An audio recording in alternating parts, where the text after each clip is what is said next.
Assalamualaikum warahmatullahi wabarakatuh. Perkenalkan, nama saya Talidah Ronateskia Holik dengan NIM 23121058. Di video ini saya akan mempresentasikan hasil jawaban saya dengan matkul organisasi dan arsitektur komputer. Di sini saya akan mempresentasikan tugas UAS organisasi dan arsitektur komputer. Langsung saja. Yang pertama ada pengenalan memori. Memori adalah komponen komputer yang berfungsi untuk menyimpan data sementara atau permanen. Jenis-jenis memori ada RAM, ROM, cache, virtual memory, dan flash memory. Jenis-jenis memori. RAM, Random Access Memory, memori sementara untuk menyimpan data yang sedang diproses. ROM, Read-Only Memory, memori permanen berisi firmware. Cache, memori kecil dan cepat untuk menyimpan data yang sering digunakan. Virtual memory, memori yang menggunakan hard disk untuk memperluas kapasitas RAM. Flash memory, memori non-volatile untuk penyimpanan jangka panjang. Fungsi memori dalam komputer. Yang pertama, menyimpan instruksi yang sedang diproses oleh CPU. Menyimpan data sementara saat aplikasi dijalankan. Memungkinkan akses cepat ke data yang sering digunakan, menyediakan ruang untuk multitasking, dan meningkatkan kinerja sistem. Permasalahan memori. Yang pertama ada fragmentasi, penggunaan ruang memori yang tidak efisien. Yang kedua ada latency, waktu tunda antara permintaan dan penyediaan data. Yang ketiga ada kapasitas terbatas, tidak cukup besar untuk aplikasi modern yang saat ini. Yang keempat ada volatility, kehilangan data saat listrik mati. Yang kelima ada degradasi, penurunan kinerja seiring waktu. Solusi dan teknologi terkini dalam memori. Ada DDR5 RAM, kecepatan transfer data lebih tinggi dan efisiensi daya. Yang kedua ada memori non-volatile atau NVRAM, menyimpan data tanpa daya listrik. Yang ketiga ada peningkatan kapasitas, modul memori dengan kapasitas yang lebih besar. Yang keempat, teknologi ACC, memperbaiki kesalahan data otomatis. Pengenalan dan fungsi perangkat input. Perangkat input digunakan untuk memasukkan data ke dalam komputer. Contoh perangkat input, ada keyboard atau memasukkan teks dan perintah, mouse, mengontrol penunjuk pada layar, scanner, mengonversi dokumen fisik menjadi digital, mikrofon, mengonversi suara menjadi sinyal digital, kamera, mengambil gambar atau video. Pengenalan dan fungsi perangkat output. Perangkat output menampilkan hasil pemrosesan data. Contoh perangkat output, ada monitor untuk menampilkan output visual, ada printer, mencetak dokumen atau gambar, ada speaker mengeluarkan suara, proyektor menampilkan visual pada layar besar, headphones mengeluarkan suara secara pribadi. Pengenalan dan fungsi I/O device dan storage device. I/O device menggabungkan fungsi input dan output. Storage device digunakan untuk menyimpan data secara permanen. Apa itu prosesor? Prosesor adalah otak komputer yang mengendalikan operasi. CPU menjalankan instruksi program. GPU untuk pemrosesan grafis. Jenis-jenis prosesor. Ada CPU yaitu prosesor utama.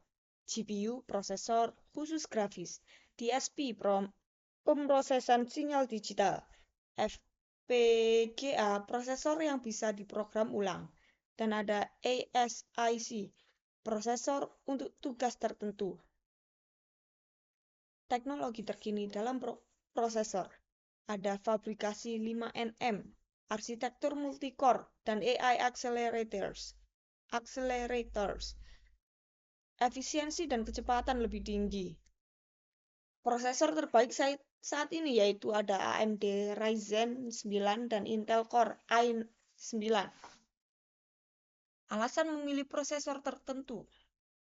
Performa, kecepatan prosesor dalam menjalankan tugas-tugas komputasi, efisiensi daya, konsumsi energi prosesor yang rendah, harga, kesesuaian harga dengan anggaran dan kebutuhan, dukungan teknologi, kompatibilitas dengan teknologi terbaru seperti PSLE, Thunderbolt, dan DDR5.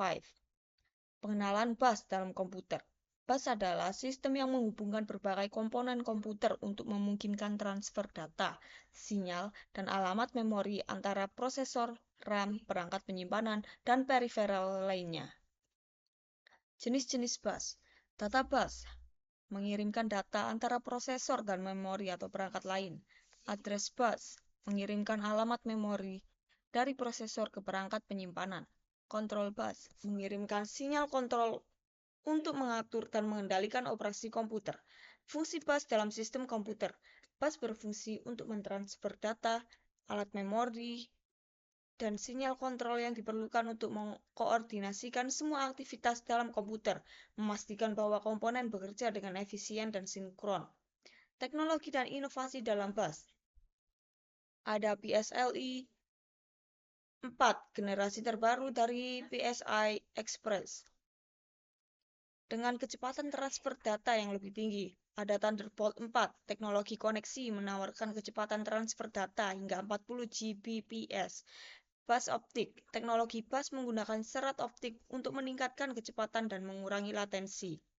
Permasalahan dan solusi terkait bus. Ada bottleneck, hambatan dalam aliran data yang memperlambat kinerja sistem. Solusinya yaitu peningkatan bandwidth dan penggunaan teknologi bus yang lebih canggih. Yang kedua ada latency, waktu tunda dalam transfer data. Solusinya yaitu implementasi teknologi terbaru seperti bus optik dan peningkatan kecepatan clock bus. Pengenalan spesifikasi komputer terbaru. CPU terbaru dengan performa tinggi, GPU dengan kemampuan grafis yang luar biasa, RAM berkapasitas besar, dan SSD dengan kecepatan akses yang sangat cepat untuk meningkatkan kinerja keseluruhan sistem. Contoh spesifikasi high-end komputer 2024. Ada CPU Intel Core i9 13900K atau AMD Ryzen 9750X, GPU NVIDIA RTX 4090 atau AMD Radeon RX 7900 XTX, dan RAM 32 GB DDR5, storage 2 TB NVMe SSD. Keunggulan spesifikasi tersebut yaitu performa tinggi, kemampuan menjalankan aplikasi berat dan multitasking, efisiensi, konsumsi daya yang optimal dengan kinerja maksimal. Aplikasi modern, dukungan penuh untuk aplikasi terbaru yang memerlukan sumber daya besar. Aplikasi dan penggunaan spesifikasi terkini.